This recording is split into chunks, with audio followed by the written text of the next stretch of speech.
오늘 주식시장의 전반적인 흐름을 어떻게 보고 계시는지, 그리고 투자자들이 주의 깊게 살펴보아야 할 포인트는 무엇인지 말씀해 주시겠습니까?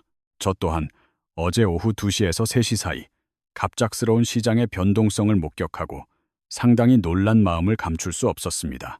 시장의 분위기가 급변한 것은 대략 1시 반 무렵부터 본격화되었으며 투자자들의 심리가 급격하게 얼어붙는 것이 느껴졌습니다. 상승세를 유지하던 삼성전자와 하이닉스가 하락으로 전환했고, 알테오젠은 호재성 공시를 발표했음에도 불구하고 주가가 급락하는 기현상이 발생했습니다. 좋은 뉴스가 발표되었음에도 주가가 오히려 하락하는 이른바 뉴스의 팔아라 현상이 나타나며 시장 참여자들을 큰 혼란에 빠뜨렸습니다. 알테오젠의 기술 수출 규모가 수조 원대에 이를 것이라는 시장의 막연한 기대와 달리 구체적인 수치가 언급되지 않아 실망 매물이 나왔습니다. 언론 기사들이 자체적으로 추산하여 수조 원대라고 보도했으나 실제로는 예전과 비슷한 규모라는 사실이 알려지며 매도세가 이어졌습니다.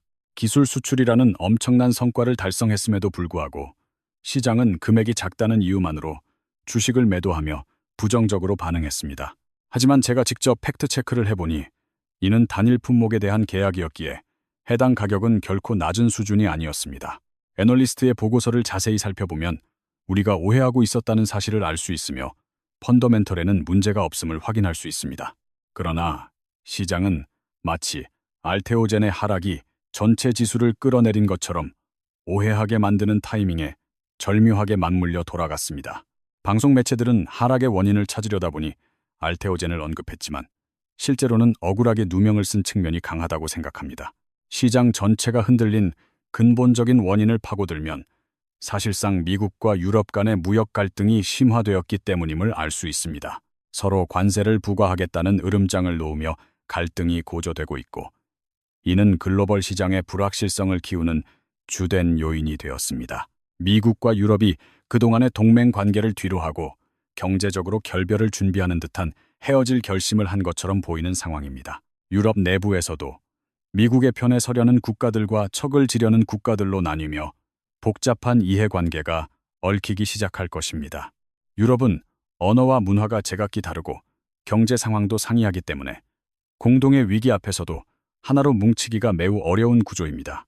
수백 년 동안 내부 전쟁을 겪다가 최근 유럽연합을 통해 평화를 유지해왔지만 지금은 다시 분열의 조짐이 보입니다.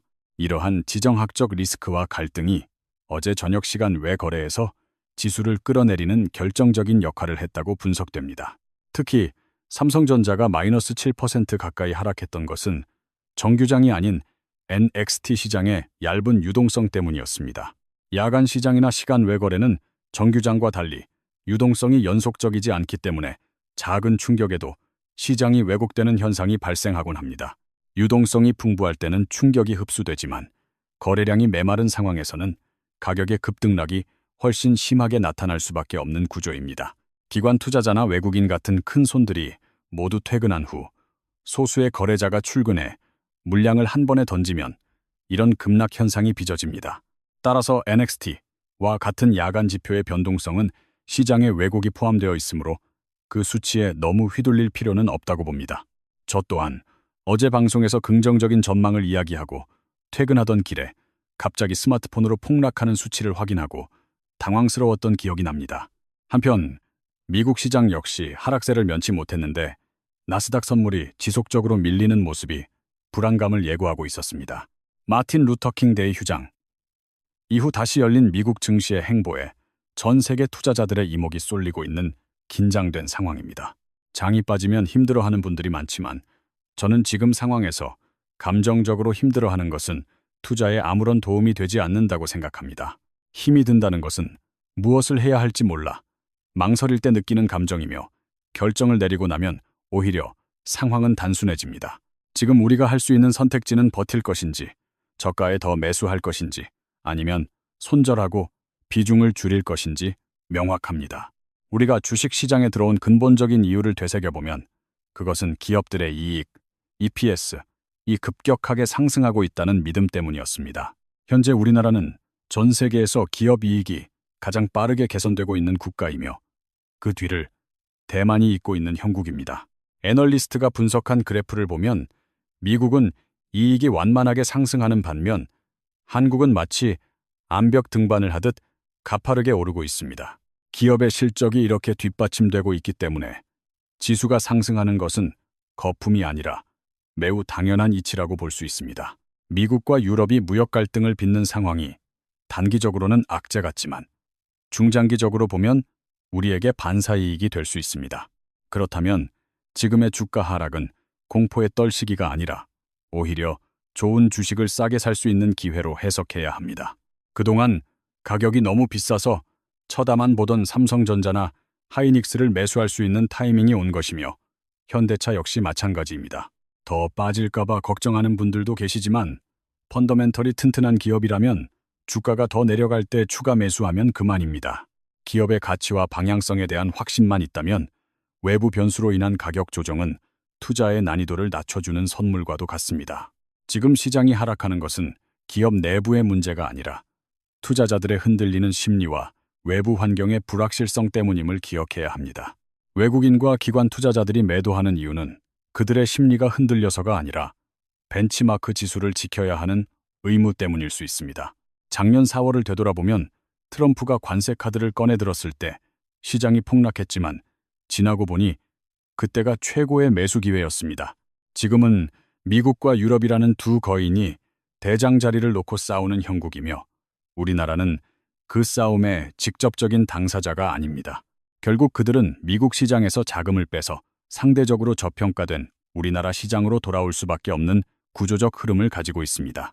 당분간 국내 시장에 조정이 올 수는 있겠지만 이는 공포에 떨며 도망갈 때가 아니라 차분하게 대응해야 할 시점입니다.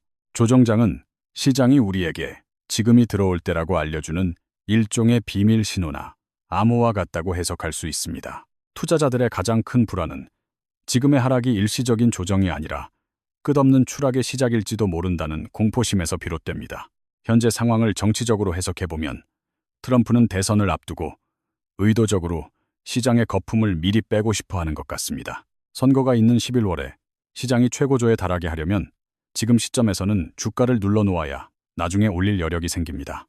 임기 말까지 계속해서 주가를 상승시키는 것은 불가능하기 때문에 지금 욕을 먹더라도 하고 싶은 대로 시장을 흔드는 것입니다. 미국은 현재 유럽과의 갈등 상황에 대해 뚜렷한 대책이 없어 보이지만 지리적 이점을 이용해 주도권을 놓지 않을 것입니다. 그린란드는 2차 세계대전 당시 미국이 지켜냈던 땅이며 현재도 미군 기지가 주둔하고 있어 사실상 미국의 영향권 아래에 있습니다. 유럽이 미국에 맞서 목소리를 높이고 있지만 냉정하게 보면 국방력이나 경제력 면에서 유럽은 힘이 많이 약해진 상태입니다. 최근 트럼프가 가자 지구평화위원회를 만든다며 중국과 러시아 그리고 프랑스 등의 초청장을 보낸 것은 매우 흥미로운 대목입니다. 그린란드 문제로 갈등을 빚고 있는 중국과 러시아에게 평화를 위해 손을 잡자고 제안하는 것은 전형적인 트럼프식 전략입니다. 프랑스가 이에 반발하자 트럼프는 즉각적으로 프랑스산 와인에 200%의 관세를 부과하겠다며 으름장을 놓았습니다. 국가 간의 외교라고 하기에는 다소 유치해 보일 수 있는 중학생 수준의 대응이지만 이것이 그가 협상에서 우위를 점하는 방식입니다. 200%라는 수치는 정교한 계산에서 나온 것이 아니라 단순히 아주 많이 부과하겠다는 의지를 과장되게 표현한 것입니다. 코스피 차트를 보면 그동안 가파르게 올랐기 때문에 지금처럼 잠시 쉬어가는 구간이 발생하는 것은 매우 자연스러운 현상입니다. 주가가 횡보하며 지루하게 움직일 때가 바로 삼성전자나 하이닉스 같은 주도주를 조용히 모아가야 하는 최적의 타이밍입니다. 현대차를 보유하고 계신 분들은 지금 절대 팔지 마시고 주가가 50만 원을 넘길 때까지 끈기 있게 기다리시는 것이 좋습니다. 장 초반의 우려와는 달리 외국인들이 코스피에서 2천억 원, 코스닥에서 280억 원을 순매수하며 시장을 단단히 받치고 있습니다. 선물 시장에서도 어제 1조 2천억 원까지 매도하던 세력이 막판에 매도폭을 대폭 줄이며 태세를 전환하는 모습이 포착되었습니다. 이는 시장을 하방으로 밀어붙이려던 세력이 강력한 저가 매수세에 밀려 울며 겨자 먹기로 손절매를 한 것으로 해석됩니다. 외국인 자금의 흐름을 자세히 들여다보면 유럽계 자금은 매도 우위였으나 미국계 자금은 오히려 매수에 나서며 엇갈린 행보를 보였습니다. 어제 마이너스 7%라는 공포스러운 급락장에서 과감하게 매수 버튼을 누른 분들이야말로 오늘 진정한 승자가 되셨습니다. 현재 우리 시장을 이끄는 3대장인 삼성전자, 하이닉스, 현대차가 모두 상승불을 켜고 있어 시장의 체력은 튼튼합니다. 반도체 관세 부과 소식에 언론은 호들갑을 떨지만 공급 부족 상황인 반도체 기업들은 오히려 여유로운 모습을 보이고 있습니다. 유럽의 경제학자들조차 관세를 높이면 결국 미국 소비자들의 지갑만 얇아질 것이라며 미국의 보호무역 정책을 비판하고 있습니다. 그린란드 매입 문제도 결국 미국이 돈을 지불하고 덴마크가 이를 수락하는 거래의 형태로 조용히 봉합될 가능성이 매우 큽니다.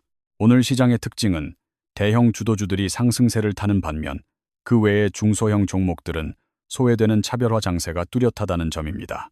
화장품 관련주들이 어제에 이어 오늘도 강세를 보이고 있으며 로봇 관련주인 HD 현대로보틱스도 좋은 흐름을 이어가고 있습니다. 핀테크 규제 완화에 대한 기대감으로 카카오페이 같은 결제 관련 기업들이 은행권의 견제를 뚫고 다시금 주목받고 있습니다. 새로운 혁신 산업이 기존 기득권인 은행과 갈등을 빚고 있지만 시대의 흐름인 디지털 금융의 확산은 막을 수 없을 것입니다.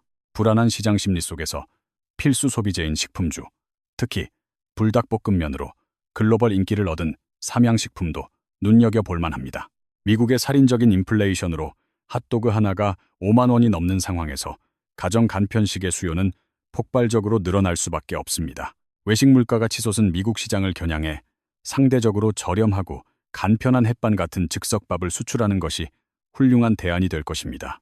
현재 코스피와 코스닥이 소폭 하락세를 보이고는 있지만 미국 시장의 급락폭과 비교하면 우리 증시는 매우 선전하고 있는 셈입니다. 결론적으로 외부의 시끄러운 소음과 공포 분위기에 휩쓸려 소중한 우량주를 헐값에 매도하는 실수를 범하지 않으시길 바랍니다. 지금은 위기가 아니라 기회임을 다시 한번 상기하시고 펀더멘털이 튼튼한 기업과 함께 시장의 파도를 현명하게 타시길 응원합니다.